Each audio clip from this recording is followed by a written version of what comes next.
Hello, आदाब, नमस्ते। स्वागत है एक बार फिर से आप सबका मेरे यूट्यूब चैनल पर द अनसॉल्व्ड।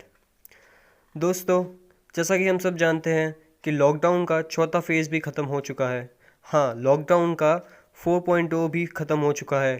कल ही ये ख़त्म हो चुका है और नए लॉकडाउन की, जैसा कि हम सबको पता ही था कि ये लॉकडाउन ज़रूर आगे बढ़ेगा और आगे भी एस्टिमेट्स हो ही रहे थे कि 5.0 भी आएगा। तो लॉकडाउन 5.0 आ गया है। इस वीडियो में हम जानेंगे एकदम विस्तार से क्या है रूल्स, क्या है मूवमेंट के रूल्स, क्या क्या चीज़ों की छूट दी गई है, क्या क्या हो सकता है और क्या क्या नहीं हो सकता है कंटेनमेंट जोन्स के अंदर। So let's begin. दोस्तों, भारत एक बहुत ही बड़ी आबादी वाला देश है। यहाँ पर जिस दिन से ये जो दुकानें सारी बंद है, उस दिन से बड़े बड़े जो कारोबार भी है वो भी जो बंद है, उस दिन से ही भारत को, उसकी इकोनॉमी को, अर्थव्यवस्था को बहुत ही ज़्यादा नुकसान होता जा रहा है। फाइन, जैसा कि आप स्लाइड्स में देख सकते हैं कि कैसे दुकानें और ये सारी जितनी भी चीज़ें हैं वो सारी बंद हैं। तो दोस्तों, चलिए स्टार्ट करते हैं कि लॉकडाउन जो 5 है उसके अंदर सरकार ने क्या क्या चीज़ें ऐसी नई लाई है जिसकी मदद से जो अर्थव्यवस्था जो बिल्कुल हिल सी गई है भारत की, उसको कैसे मदद भी हो सकती है और कैसे नागरिकों को भी राहत मिल सकती है। सो दोस्तों, सबसे पहली चीज़ तो यही है कि इस बार जो भारत सरकार ने किया है वो ये है कि 30 जून तक लॉकडाउन को बढ़ा दिया गया है और ये चीज़ की गई है कि all the activities allowed outside the containment zone along with the phase wise permission which is to be prescribed by the ministry of health and the family welfare. दोस्तों, अभी का जो ये लॉकडाउन है 5.0, ये एक्चुअली टोटली है main containment zones वालों के लिए। यहाँ जहाँ पर कंटेनमेंट जोन है वहाँ पर इकोनॉमी जो इकोनॉमिकली जो चीज़ें नहीं चल पा रही थी वो वैसा का वैसा ही रहने वाला है। बट जो जोन कंटेनमेंट जोन नहीं है, जो ऑरेंज जोन है, जो ग्रीन जोन है, वहाँ पर फिर से चीज़ें फेज़ बाय फेज़ खोली जाएगी, जो हम आगे वाली स्लाइड्स में देखेंगे। फाइन दोस्तों, तो जैसा कि मैंने बताया कि जितनी भी चीज़ें हैं जो ministry of health and family welfare है वो आगे हमको बताती जाएगी। अभी डायरेक्ट कोई डेट्स डिक्लेयर की गई नहीं है। फाइन, तो चलिए नेक्स्ट स्लाइड पे चलते हैं। सो लॉकडाउन्स के जो अभी नियम क्या है, जो 5.8 है उसको पहले समझ लेते हैं। फाइन, तो दोस्तों, डिस्ट्रिक्ट अथॉरिटीज़ जो है उनको परमिशन दे दी गई है कि जो कंटेनमेंट जोन्स हैं उनको कंटेन करके ही रखें। स्ट्रिक्ट जो कर्फ्यू है उसका पालन हो वहाँ पर। और दूसरी चीज़ ये है कि जो ओनली जो एसेंशियल कमोडिटीज़ है, एसेंशियल एक्टिविटीज़ है, सिर्फ वही अलाउड होगी वहाँ पर। और जो स्टेट और यूनियन टेरिटरीज है वो भी एक चीज़ कर सकती है कि बफर जोन्स को आइडेंटिफाई करें जो इसके बाहर हो कंटेनमेंट जोन के, सो दैट इकोनॉमी को थोड़ी राहत मिल सके। और जो भी नेसेसरी रिस्ट्रिक्शंस है तो वो तो अकॉर्डिंगली वहाँ पर प्लेस्ड किए ही जाएंगे। फाइन, दूसरी चीज़ दोस्तों ये है कि जो नाइट कर्फ्यू जो पहले था 7 से 7 PM 7 AM से 7 PM तक का, तो जो था कि नाइट कर्फ्यू जो रात का जो शाम के 7 से जो सुबह 7 तक कोई भी बाहर नहीं घूम सकता है कर्फ्यू है, उसमें थोड़ी राहत दे दी गई है कि ये जो हो गया है ये अब हो गया है रात के 9 से सुबह 5 बजे तक नाइट कर्फ्यू अब से होगा। और सरकार ने एक और चीज़ कही है कि जो बूढ़े हैं, जो जिनको पहले से बीमारी है कोई सीरियस लाइक डायबिटीज़ हो गई या हार्ट के पेशेंट्स हैं, उनको एडवाइज है, जो वल्नरेबल पीपल हैं उनको, कि वो घर के अंदर ही रहें। और दूसरा एक और चीज़ भारत सरकार ने इंस्ट्रक्शंस दिए है कि जितने भी एम्प्लॉयज़ हैं, एम्प्लॉय इस बात का अच्छी तरह से ध्यान रखें, इंश्योर करें इस चीज़ को कि आरोग्य सेतु ऐप जो है उन्होंने डाउनलोड किया गया है उनके मोबाइल के अंदर एज़ पर दी कन्वीनियंस, लाइक उनके पास कैसा मोबाइल है उसके फैसिलिटीज़ के हिसाब से ये वाली चीज़ वो ज़रूर देखें। फाइन, तो दोस्तों अब आ जाते हैं मूवमेंट के ऊपर। Movement of persons and goods, दोनों के लिए दोस्तों एक ही नियम है जो व्यक्तियों के लिए है और सामान के लिए भी है।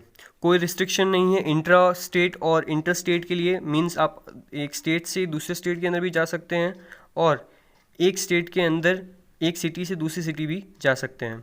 फाइन दोस्तों, एक और चीज़ जो नहीं है ये है कि जो ई परमिट पहले रिक्वायर्ड था एक जगह से दूसरी जाने के लिए, जो पुलिस वालों को आपको दिखाना पड़ता था परमिशन जो आप लेते थे, तो ई परमिट की अब कोई रिक्वायरमेंट नहीं है इंटर स्टेट और इंटर स्टेट के बीच में। और जो ट्रेन्स थी, जो ट्रेन का जो एयर का ट्रैवल था मोस्टली, जो अभी जो बात कर रहा हूँ मैं, ये जो डोमेस्टिक की है एज वेल एज़ जो इंटरनेशनल ट्रैवल है, वो सब कुछ होगा as per the guidelines of ministry of health and family welfare. Fine. तो जो दूसरी इसके बाद जो एक और चीज़ है दोस्तों, वो ये है कि all the restrictions will be broadly publicised in advance. कोई भी रिस्ट्रिक्शन अगर किसी भी एरिया में लगाया जाएगा तो उसको पहले बहुत ही वाइडली, एक लार्ज एरिया पे पहले उसको उसकी पब्लिसिटी की जाएगी एडवांस में ही, सो दैट जो पॉपुलेशन है, जो लोग हैं, वो पहले से उसके बारे में अवेयर हो सके। फाइन दोस्तों, इसके बाद एक और चीज़ ये है कि मान लो कि जो बाहर से इंपोर्ट की हुई जो चीज़ें आती है हमारी नेबरिंग कंट्रीज़ से, लाइक जो चाइना हो गया या फिर नेपाल हो गया या ब्राज़ील, जो भी आसपास की, अफ़गानिस्तान, म्यांमार वगैरह, वहाँ से अगर कोई भी चीज़ इंपोर्ट की हुई इंडिया के अंदर आती है तो किसी स्टेट को इस चीज़ की परमिशन नहीं है, वो अलाउड नहीं है कि वो उसके कार्गो या गुड्स को रोके वहाँ पर।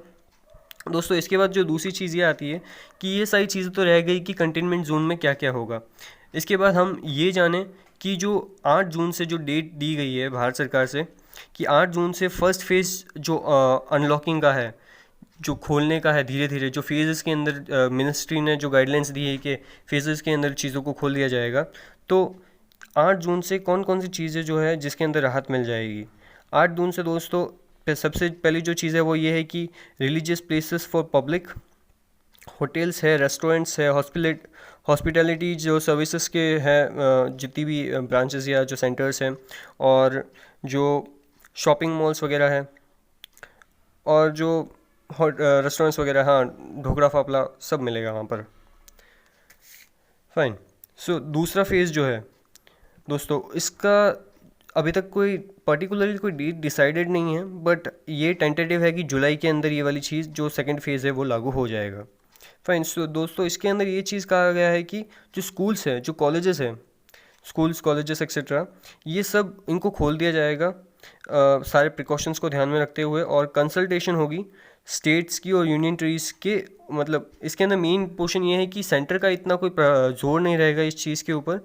जो स्टेट्स हैं, यूनियन टेरिटरीज हैं और जो स्कूल हैं, उन सब के कंसल्टेशंस के जो भी है उसको देखकर ही आगे स्टेप्स लिए जाएंगे। दोस्तों अब आ जाते हैं फेज़ 3 के ऊपर। इसकी डेट अभी तक दोस्तों डिसाइडेड है नहीं।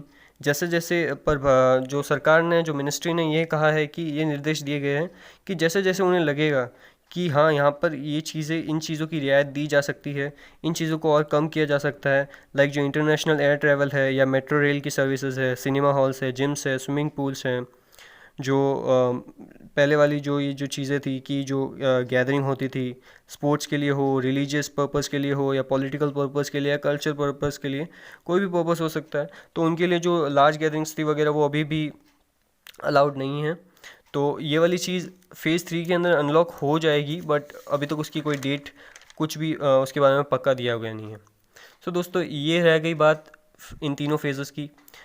जैसा कि हम अभी भी जानते हैं कि जो पहले वाली जो चीज़ें चल रही थी कि जो शादियों में मैक्सिमम 50 लोग पार्टिसिपेट या जा सकते हैं या रह सकते हैं, और अगर किसी का फ्यूनरल हो, किसी की डेथ हो जाती है, तो उसके अंदर मिनिमम तो मतलब मैक्सिमम 20 से ज़्यादा लोग उसके अंदर भी नहीं जा सकते। अब देश की सिचुएशन जो है वो इस टाइप से दिन ब दिन होती जा रही है कि अगर स्टार्ट नहीं किया, अगर फेजेस में स्टार्ट नहीं किया, तो काफ़ी ज़्यादा लॉस हो जाएगा इकोनॉमी को, और वो रिकवर करना बहुत ज़्यादा मुश्किल हो जाएगा। जैसा कि मैंने अपने पिछली वीडियो में ये वाली चीज़ डिस्क्राइब की थी कि जो जीडीपी है, उस जो नॉमिनल जीडीपी है, उसका भी हम जो अभी देख रहे हैं कि कितना हो सकता है टेंटेटिव 1% या फिर 2% तक क्वार्टर के अंदर ये जो आ सकती है जीडीपी। तो ये वाली जो चीज़ है, तो रियल जीडीपी तो उससे भी ज़्यादा कम होगी, और इससे हम ये पता लगा सकते हैं कि इकोनॉमी के ऊपर काफ़ी मेजर इम्पैक्ट होने वाला है। और वापस फिर जैसा कि आप न्यूज़ में भी देख सकते हैं कि चाइना है, नेपाल है, इनसे जो बॉर्डर के इश्यूज़ हो रहे हैं, ये भी काफ़ी डिस्टर्बिंग हो रहा है।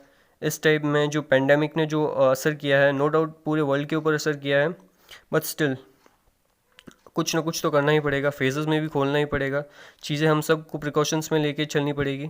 तो दोस्तों आप सबसे बस एक ही है कि आप सुरक्षित रहें, सेफ़ रहें, पूरे प्रिकॉशंस का ध्यान रखें। लॉकडाउन भले ही खुल जाए, आप पूरा अपना ध्यान रखें और सैनिटाइज़र है, मास्क है, ज़रूर इसे अच्छे से यूज़ करें।